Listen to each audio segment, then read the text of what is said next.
Arrivé à un certain moment, il faut que tu laisses le contrôle à Dieu.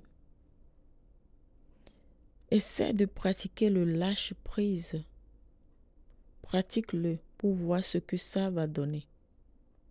Parce que quand tu as tout fait, quand tu as tout essayé, quand tu as fait mains et pieds pour que les choses s'améliorent, pour que les choses marchent bien dans la voie normale et que rien ne va, il faut seulement que tu essaies. En tout cas, c'est ce que je te propose, d'essayer de faire le lâcher prise. Tu peux faire le lâcher prise en faisant quoi? Vous savez, en tant qu'être humain, nous aimons garder le contrôle sur notre vie, nos choix et nos plans. Mais parfois, ce besoin de contrôler crée de l'anxiété. Ce besoin de contrôle sur tout, cela crée de la frustration ou même des blocages dans nos vies sans que nous le sachions. Exemple, parfois, nous essayons de forcer des situations ou des relations qui ne nous sont pas destinées. Cela peut entraîner des déceptions.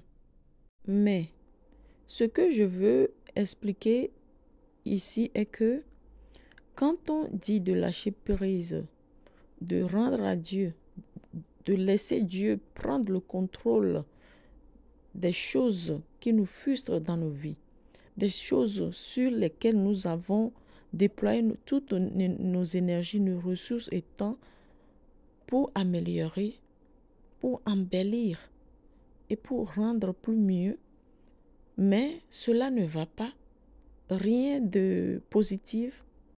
Il va falloir vraiment que vous laissez tout contrôle à Dieu, de pratiquer le lâcher prise. En faisant quoi? C'est ce que justement je veux vous expliquer. Quand on dit de lâcher prise ou bien laisser le contrôle, tout contrôle à Dieu, cela ne signifie pas d'abandonner ou de cesser d'agir. Mais plutôt cela signifie avoir foi en Dieu et en soi et accepter que son plan, le plan de Dieu pour nous est toujours meilleur. Même si nous ne le comprenons pas immédiatement. Parce que souvent, l'humain veut voir les résultats immédiats. Vous voyez? Donc, le message clé que je peux vous dire est que lâcher prise, laisser Dieu prendre le contrôle, c'est reconnaître nos limites. C'est reconnaître que nous sommes humains et faire confiance à la sagesse divine infinie.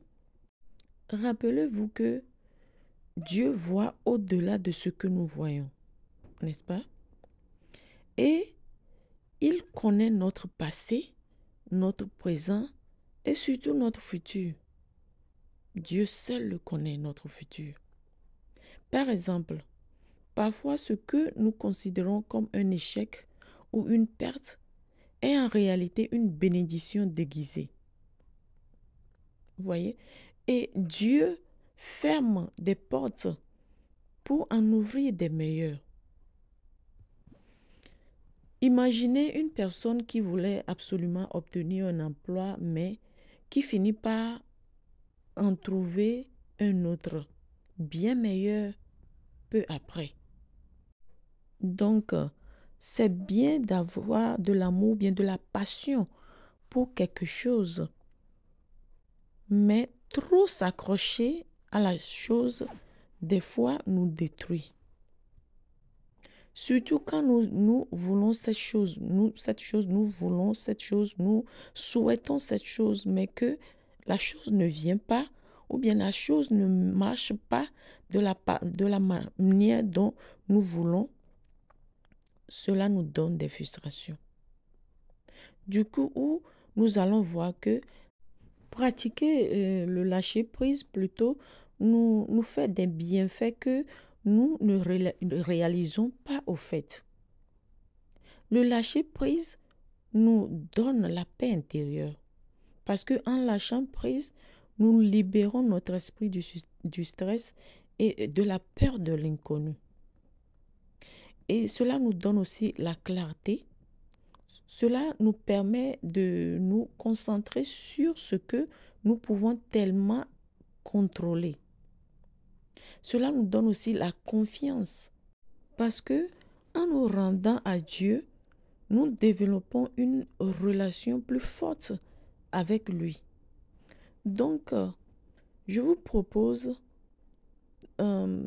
d'essayer, et c'est seulement de pratiquer le lâcher prise quand tu as tout fait et que rien ne marche. Pratique cet acte de foi dans ta vie quotidienne. Et selon ta conviction, prie, médite, ou si c'est de prononcer, déclarer des paroles positives sur ta vie, fais-le selon tes valeurs, selon ta conviction. Du coup, en conclusion, je veux que vous le sachiez que lâcher prise ne signifie pas perdre. Ce n'est pas une perte, cela plutôt signifie gagner la paix, gagner la direction, gagner la bénédiction de Dieu. Faire confiance à Dieu et laisser le travailler pour votre bien. J'espère que vous avez aimé la vidéo. Si c'est le cas, n'oubliez pas de vous abonner, partager et liker. Merci, ciao.